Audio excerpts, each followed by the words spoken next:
Hello guys, नमस्कार। कैसे आप सब? उम्मीद करता हूँ कि आप सभी अच्छे होंगे। मैं भीम कुमार मौर्य आपके अपने चैनल संघर्ष क्लासेस संसारपुर पर आप सभी साथियों का हार्दिक स्वागत, अभिनंदन और वंदन करता हूँ। इसी क्रम में साथी, इस वीडियो में हम क्लास 12 हिस्ट्री और पाठ का नाम है विद्रोही और राज। इसके विस्तार से हम चर्चा करेंगे और इसके पहले हमने अध्याय 9 तक करा दिया था, चैनल पर प्रोवाइड है, आप जाके देख लेंगे साथी। और ये अध्याय, चलो मैं लिख दे रहा हूँ, अध्याय अध्याय 10 है और पार्ट 1।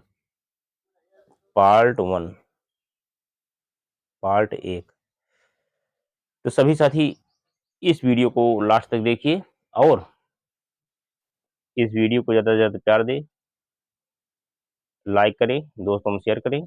और प्लीज़ साथियों, जो लोग चैनल पर पहली बार विजिट किए हैं वो सभी साथी चैनल को सब्सक्राइब करके बेल आइकन घंटी प्रेस कर लेंगे। तो चलिए हम शुरू करते हैं। देख सकते हैं इस अध्याय में हम पाठ 1857 के विद्रोह के कारण, स्थान तथा उससे जुड़ी बातों पर चर्चा करेंगे। तो 1857 का विद्रोह कैसे हुआ था? 29 मार्च 1857 ईस्वी को युवा सिपाही मंगल पांडे को बैरकपुर, यानी बैरकपुर है, बैरकपुर, थोड़ा टाइप होने मीटर हो गया साथी, बैरकपुर, बैरकपुर में अपने अधिकारियों या अपने अफसरों पर हमला करने के आरोप में फांसी पर लटका दिया गया। कुछ दिन बाद मेरठ में तनाव, कुछ सिपाहियों ने नए कारतूस के साथ फौजी अभ्यास करने से इनकार कर दिया। फिर आगे क्या हुआ? सिपाहियों को लगता था कि उन कारतूसों पर गाय व सुअर की चर्बी का लेप चढ़ाया जाता है। चलिए स्क्रीनशॉट ले लीजिए। देखो, कुछ दिन बाद मेरठ में तनाव, कुछ सिपाहियों ने नए कारतूस के साथ फौजी अभ्यास करने से इनकार कर दिया था। सिपाहियों को लगता था कि उन कारतूसों पर गाय व सुअर की चर्बी का लेप चढ़ाया जाता था। चलिए स्क्रीनशॉट लीजिए साथियों। अब फिर आगे क्या हुआ? 9 मई 1857 ईस्वी को 85 सिपाहियों को नौकरी से निकाल दिया गया। उन्हें अपने अफसरों या, चलिए भी स्क्रीनशॉट लीजिए, को बैरकपुर में अपने अधिकारियों या अपने अफसरों पर हमला करने के आरोप पर फांसी पर लटका दिया गया। कुछ दिन बाद, यहाँ तो हो गया साथी। चलो अब यहाँ, चलो 9 मई 1857 ईस्वी को 85 सिपाहियों को नौकरी से निकाल दिया गया। उन्हें अपने अफसरों या अधिकारियों का हुक्म न मानने के कारण या इस आरोप में 10-10 साल की सजा दी गई। वहीं पर अब 10 मई 1857 को मेरठ में विद्रोह के प्रकोप के साथ विद्रोह शुरू हुआ। स्थानीय प्रशासन को संभालने के बाद आसपास के गांव के लोगों के साथ सिपाहियों ने दिल्ली तक मार्च किया। वे मुगल सम्राट बहादुर शाह का समर्थन चाहते थे। सिपाही लाल किले में आए और मांग की कि सम्राट उन्हें अपना आशीर्वाद दे। बहादुर शाह के पास उनके समर्थन के अलावा कोई विकल्प नहीं था। चलिए साथियों स्क्रीनशॉट ले लीजिए इसका। अब आगे फिर क्या हुआ? अब देखिए मेरठ में बगावत। 10 मई 1857 ईस्वी ने मेरठ में जेल पर धावा बोलकर वहां बंद सिपाहियों को आजाद करा लिया और अंग्रेज अफसरों पर हमला करके उन्हें मार गिराया। 10 मई 1857 ईस्वी की दोपहर बाद मेरठ छावनी में सिपाहियों ने विद्रोह कर दिया। दिल्ली में बगावत। सिपाहियों का एक जत्था घोड़े पर सवार होकर, थोड़ा टाइफोन, चलो, घोड़े पर सवार होकर 11 मई 1857 ईस्वी को तड़के दिल्ली के लाल किले के फाटक पर पहुंच गए। रमजान का महीना था। मुगल सम्राट बहादुर शाह जफर नमाज पढ़कर और शहरी रोजे के दिनी में सूरज उगने से पहले का भोजन खाकर उठे थे। कुछ सिपाही लाल किले में दाखिल होने के लिए दरबार में शिष्टाचार का पालन किए बिना बेधड़क किले में घुस गए। उनकी मांग थी कि बहादुर बादशाह उन्हें अपना आशीर्वाद दें। सिपाहियों से घिरे बहादुर शाह जफर नवाज के पास उनकी बात मानने के अलावा और कोई चारा नहीं था। इस तरह विद्रोह ने एक वैधता हासिल कर ली, क्योंकि अब उन्हें मुगल बादशाह के नाम, चलिए स्क्रीनशॉट लीजिए साथियों,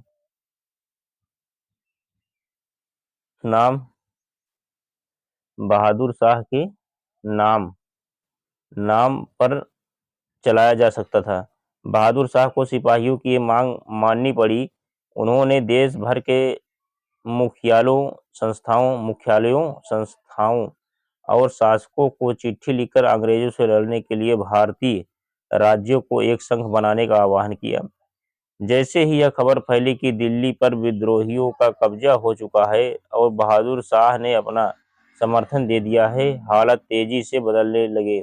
गंगा घाटी में धावनियों और दिल्ली के पश्चिम में कुछ धावनियों में विद्रोह के स्तर तेज होने लगे। विद्रोह में आम लोगों के शामिल हो जाने के साथ साथ हमलों का दायरा फैल गया। लखनऊ, कानपुर और बरेली जैसे बड़े शहरों में साहूकार और अमीर भी विद्रोहियों के गुस्से का शिकार बने। ज्यादातर जगह अमीरों के घर लूटे गए, तबाह कर दिए गए। इसका पता दिल्ली उर्दू अखबार से भी चलता है, अखबार से भी पता चलता है। स्क्रीनशॉट ले लीजिए साथी।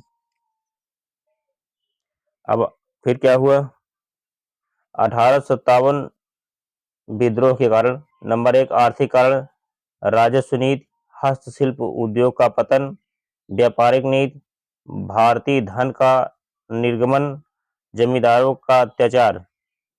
अब निष्कर्ष क्या निकला? इस तरह अंग्रेजों की नीति ने भारतीय किसानों को उजाड़ दिया। आरसी दत्त के अनुसार रैयतवाड़ी क्षेत्रों में किसानों की हालत भिखमंगों जैसी हो गई। शिल्पियों व दस्तकारों को बेरोजगार बना दिया गया। व्यापारियों का व्यापार चौपट कर दिया। जमींदारियां समाप्त कर दी। देश का धन बाहर जाने लगा और इस तरह व्यापक आर्थिक असंतोष शासन के खिलाफ विद्रोह पैदा कर दिया। नंबर 2, राजनीतिक कारण। लॉर्ड डलहौजी की साम्राज्यपार नीति, अवध का विलीनीकरण। चलिए स्क्रीनशॉट लीजिए साथी। अब आगे क्या हुआ? नाना साहब और लक्ष्मीबाई के साथ अनुचित व्यवहार, दोषपूर्ण प्रशासनिक नीति, सम्राट का अपमान, बहादुर शाह के उत्तराधिकारियों को लाल किला छोड़कर दिल्ली के बाहर कुतुब मीनार के पास एक छोटे से निवास स्थान में रहना होगा। यह उद्घोषणा लॉर्ड डलहौजी ने 1849 में कर दी।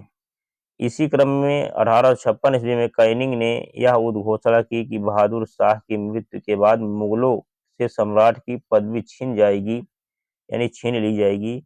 यह मुगल वंश की प्रतिष्ठा पर एक शरारतपूर्ण आघात है। निष्कर्ष क्या निकला? भारतीय राजाओं व नवाबों के राज्य, पेंशन तथा उपाधि छीने जाने की व्यापक राजनीतिक प्रतिक्रिया हुई। सेना व प्रशासन के क्षेत्र में भारतीयों के साथ भेदभाव की नीति ने असंतोष व क्रोध को जन्म दिया और 1857 की क्रांति के लिए जमीन तैयार की। चलिए साथी स्क्रीनशॉट ले लीजिए इसका। अब आगे का सामाजिक व धार्मिक कारण। ईसाई मिशनरियों में असंतोष। अब नेक्स्ट देखिए, ईसाई मिशनरियों में असंतोष, सती प्रथा का अंत, समुद्र पार गमन, धर्म परिवर्तन को प्रोत्साहन, दत्तक पुत्र पर पाबंदी। पहले तो दत्तक पुत्र की स्वीकृति ही न दी जाए और ऐसी स्थिति से बचने का प्रयास किया जाए। इस प्रकार अंग्रेजों के हस्तक्षेप पर हिंदू मुसलमान दोनों ही क्रोधित हो गए उठे। निष्कर्ष क्या निकला? सती प्रथा पर रोक लगाकर, धर्म परिवर्तन को प्रोत्साहन करके, परंपरागत उत्तराधिकार के नियम में संशोधन करके भारतीयों की सामाजिक धार्मिक भावनाओं को चोट पहुंचाना। अतः उनके मन में अंग्रेजों के प्रति विद्रोह की ज्वाला धधकने लगी और 1857 क्रांति लाने में सहयोग दिया। अब आगे के बाद सैनिक कारण, भारतीय समाज के अभिन्न अंग, सैनिकों का अपमान। चलिए साथियों स्क्रीनशॉट ले लीजिए इसका। अब आगे फिर क्या हुआ, सैनिकों का अपमान, सामरिक स्थलों पर अधिकार, अंग्रेज सैनिकों की पराजय, भेदभाव की नीति, अंग्रेज शासन काम समान वेतन और समान नियम पर विश्वास नहीं करते थे। तात्कालिक कारण, इम्पोर्टेंट रीजन। चलिए स्क्रीनशॉट लीजिए। क्या हुआ साथी, यह वह काल था जब नए एनफील्ड राइफल का सर्वप्रथम प्रयोग हो रहा था, जिसके कारतूसों पर चर्बी लगी हुई थी होती थी। सैनिकों को इन कारतूसों के प्रयोग के लिए दांत से रेपर काटकर लोड करना होता था। जनवरी 1857 ईस्वी में यह सूचना कारतूसों की बंगाल सेना से पहुंच चुकी थी। दमदम तोपखाने में कार्यरत एक खलासी ने एक ब्राह्मण सिपाही को बताया कि कारतूस में प्रयुक्त चर्बी सूअर एवं गाय की है। इस सूचना से हिंदू और मुसलमान दोनों ही नाराज होकर इन कारतूसों के प्रयोग से इनकार कर दिया। सर्वप्रथम कलकत्ता से 22 किलोमीटर दूर बैरकपुर में बंगाल सेना की टुकड़ी ने इनकार किया। इसके पश्चात कलकत्ता से 180 किमी दूर बरहामपुर के सैनिकों ने इन कारतूसों के प्रयोग करने से इनकार कर दिया। इन कारतूसों के पीछे यह मान्यता थी कि अंग्रेज हिंदू व मुसलमान दोनों का ये धर्म नष्ट कर ईसाई बनाना चाहते हैं। चलिए स्क्रीनशॉट लीजिए साथियों। अब आगे फिर क्या हुआ, विद्रोह के दौरान संचार के तरीके, विद्रोह के पहले और दौरान विभिन्न रेजिमेंटों के सिपाहियों के बीच संचार के सबूत मिले। उनके दूत एक स्टेशन से दूसरे स्टेशन चले गए। सिपाहियों या इतिहासकारों ने कहा कि पंचायतें थी और ये प्रत्येक रेजिमेंट से निकले देसी अधिकारियों से बनी थी। अब आगे, इन पंचायतों द्वारा सामूहिक रूप से कुछ निर्णय लिए गए। सिपाहियों ने एक आम जीवन शैली साझा की और उनमें से कई एक ही जाति से आते हैं, इसीलिए उन्होंने एक साथ बैठकर अपना विद्रोह किया। अब आगे क्या हुआ, नेता और अनुयायी, जब दिल्ली में अंग्रेजों के पैर उखड़ गए तो लगभग एक हफ्ते तक कहीं कोई विद्रोह नहीं हुआ। स्क्रीनशॉट लीजिए साथी। अब आगे फिर क्या हुआ देखिए, एक के बाद एक हर रेजिमेंट में सिपाहियों ने विद्रोह कर दिया। वे दिल्ली, कानपुर, लखनऊ जैसे मुख्य बिंदुओं पर उन दूसरी टुकड़ियों का साथ देने को निकल पड़े।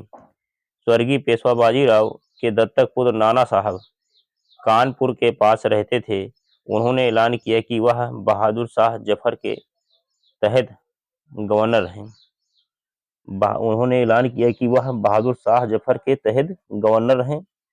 लखनऊ की गद्दी से हटा दिए गए नवाब वाजिद अली शाह के बेटे बिरजिस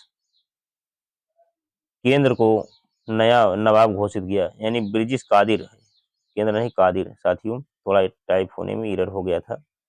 कादिर, बिरजिस कादिर को नया नवाब घोषित कर दिया गया।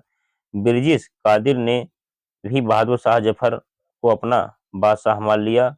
उनकी मां बेगम हजरत महल ने अंग्रेजों के खिलाफ विद्रोह को बढ़ावा देने में बढ़-चढ़ के हिस्सा लिया। चलिए स्क्रीनशॉट ले लीजिए। अब आगे फिर क्या हुआ, झांसी की रानी लक्ष्मीबाई भी विद्रोही सिपाहियों के साथ जा मिली और उन्होंने नाना साहब के सेनापति तात्या टोपे के साथ मिलकर अंग्रेजों को भारी चुनौती दी। विद्रोहियों टुकड़ियों के सामने अंग्रेजों की संख्या बहुत कम थी। 6 अगस्त 1857 को लेफ्टिनेंट कर्नल टाइलर ने अपने कमांडर इन चीफ को टेलीग्राम भेजा, जिससे उसने अंग्रेजी के भय का को व्यक्त किया और बोला, हमारे लोग विद्रोहियों की संख्या और लगातार लड़ाई से ढक गए हैं। एक एक गांव हमारे खिलाफ है, जमींदार भी हमारे खिलाफ खड़े हो रहे हैं। इस दौरान बहुत से नेता सामने आए। उदाहरण के लिए फैजाबाद के मौलवी अहमदुल्ला शाह ने भविष्यवाणी की कि अंग्रेजों का शासन जल्दी ही खत्म हो जाएगा। बरेली के सिपाही वक्त खान ने लड़कों की एक विशाल टुकड़ी के साथ दिल्ली की ओर कूच कर दिया और वह इस बगावत में एक मुख्य व्यक्ति साबित हुए। चलिए स्क्रीनशॉट ले लीजिए।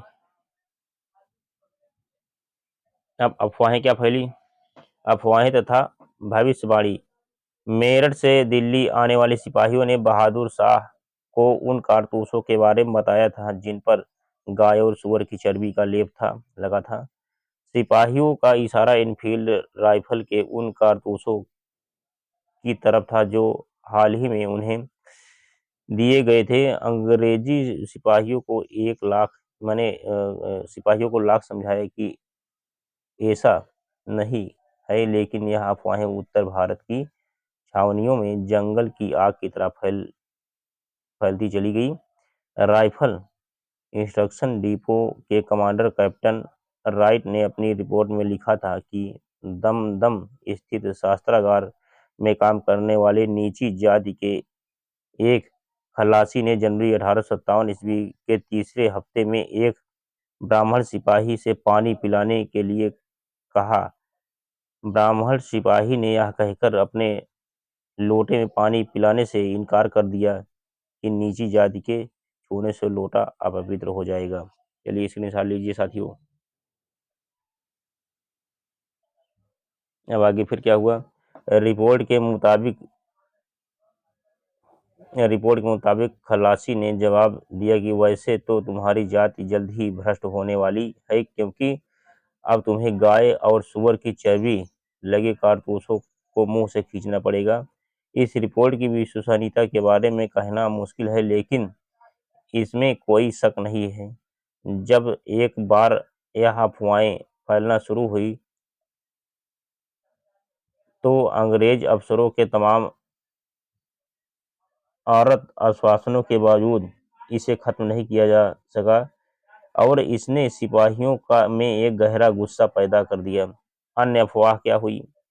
अफवाहें फैलाने वालों का कहना था कि इसी मकसद को हासिल करने के लिए अंग्रेजों ने बाजार में मिलने वाले आटे में गाय और सुअर की हड्डियों का चूरा मिलवा दिया। सिपाहियों और आम लोगों ने आटे को छूने से इनकार कर दिया। चलिए साथियों स्क्रीनशॉट ले लीजिए इसका। फिर क्या हुआ देखिए। नोट 1857 की क्रांति का प्रतीक चिन्ह कमल का फूल और चपाती थे। नोट गवर्नर जनरल के तौर पर हार्डिंग ने साजो सामान के आधुनिकीकरण का प्रयास किया। उसने जिन एनफील्ड राइफलों का इस्तेमाल शुरू किया था उनमें चिकने कारतूसों का इस्तेमाल होता था, जिनके खिलाफ सिपाहियों ने विद्रोह किया था। नोट 1857 के विद्रोह के दौरान ब्रिटिश जनरल कैनिंग था, यानी लॉर्ड कैनिंग था उस समय। चलिए स्क्रीनशॉट ले लीजिए। फिर क्या हुआ? अवध में विद्रोह। लॉर्ड डलहौजी ने अवध के साम्राज्य का वर्णन एक चेरी के रूप में किया है जो दिन हमारे मुंह में समा जाएगा। डलहौजी ने 1801 में अवध में सहायक गठबंधन की शुरुआत की। धीरे धीरे अंग्रेजों ने अवध राज्य में अधिक रुचि विकसित की। कपास और इंडिगो के निर्माता के रूप में और उत्तरी भारत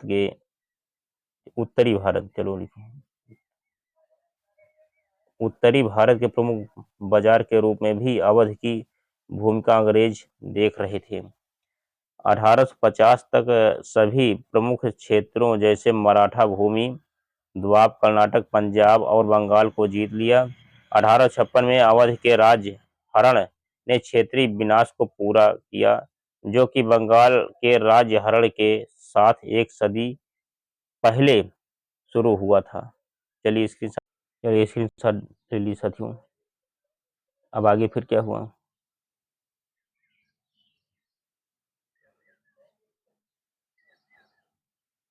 डलहौजी ने नवाब वाजिद अली शाह को विस्थापित किया और कलकत्ता में निर्वासन के लिए निर्वासित किया, और कि अवध को गलत तरीके से पेश किया जा रहा है।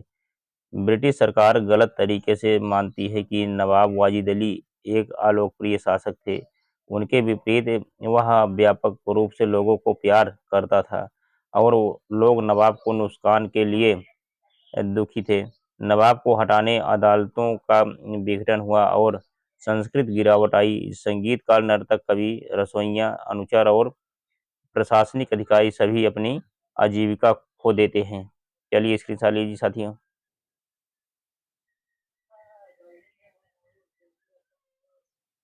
आगे फिर देखिए, एकता की कल्पना। 1857 ईस्वी में विद्रोहियों द्वारा जारी की गई घोषणाओं में जाति और धर्म भेद किए बिना समाज के सभी वर्गों का आह्वान किया जाता था। बहादुर शाह के नाम से जारी की गई घोषणा में मोहम्मद और महावीर दोनों की दुहाई देते हुए जनता से इस लड़ाई में शामिल होने का आह्वान किया गया। दिलचस्प बात यह है कि आंदोलन में कि हिंदू मुसलमान के बीच खाई पैदा करने की अंग्रेजों द्वारा की गई कोशिशों के बावजूद ऐसा कोई फर्क नहीं दिखाई दिया। अंग्रेज शासन के दिसंबर 1857 ईस्वी में पश्चिमी उत्तर प्रदेश में स्थित बरेली के हिंदुओं और मुसलमानों के खिलाफ करने के लिए 50,000 रुपये खर्च किए गए। उनकी यह कोशिश नाकामयाब हो रही। बहुत सारे स्थानों पर अंग्रेजों के खिलाफ विद्रोह उन तमाम ताकतों के विरुद्ध हमले की शक्ल लेता था जिनको अंग्रेजों के हिमायती या जनता का उत्पीड़न समझा जाता था। चलिए स्क्रीनशॉट लीजिए। देखो, कई बार विद्रोही सरकार के संभ्रांत को जानबूझकर बेइज्जत करते थे। गांव में उन्होंने सूदखोर के बही खाते जला दिए और उनके घर तोड़ फोड़ डाले। इससे पता चलता है कि वे ऊंच नीच को खत्म करना चाहते थे हैं। अंग्रेजों द्वारा दमन। उत्तर भारत को फिर से जोड़ने के लिए ब्रिटिश ने कानून की श्रृंखला पारित की। पूरे उत्तर भारत को मार्शल लॉ के तहत रखा गया था। सैन्य अधिकारियों और आम ब्रिटेनियों के विद्रोह के संदिग्ध भारतीय को दंडित करने की शक्ति दी गई थी। ब्रिटेन सरकार ने ब्रिटेन से सुदृढ़ीकरण लाया और दिल्ली पर कब्जा करने के लिए दोहरी रणनीति की व्यवस्था की। सितंबर के अंत में ही दिल्ली पर कब्जा कर लिया गया था। चलिए स्क्रीनशॉट लीजिए साथी। अब आगे फिर क्या हुआ। ब्रिटिश सरकार को अवध में बहुत कड़े प्रतिरोध का सामना करना पड़ा और उन्हें विशाल पैमाने पर सैन्य शक्ति का उपयोग करना पड़ा। अवध में उन्होंने जमींदारों और किसानों के बीच एकता को तोड़ने की कोशिश की ताकि वे अपनी जमीन वापस जमींदारों को दे सके। विद्रोही जमींदारों को खदेड़ दिया गया और रॉयल को पुरस्कृत किया गया। कला और साहित्य के माध्यम से विद्रोह का विवरण। विद्रोही दृष्टिकोण पर बहुत कम रिकॉर्ड है। लगभग 1857 के विद्रोह के अधिकांश कथन आधिकारिक खाते से प्राप्त किए गए थे। चलिए साथियों, विद्रोह का मतलब वही 1857 का विद्रोह होता है। चलिए आगे फिर क्या हम देखो, ब्रिटिश अधिकारियों ने स्पष्ट रूप से डायरी, पत्र, आत्मकथा और आधिकारिक इतिहास और रिपोर्टों में अपना संस्करण छोड़ दिया। ब्रिटिश समाचार पत्र और पत्रिकाओं में प्रकाशित विद्रोह की कहानियों में विद्रोहियों की हिंसा के बारे में विस्तार से बताया गया था, और इन कहानियों ने सार्वजनिक भावनाओं को भड़काया और प्रतिशोध और बदले की मांग को उकसाया।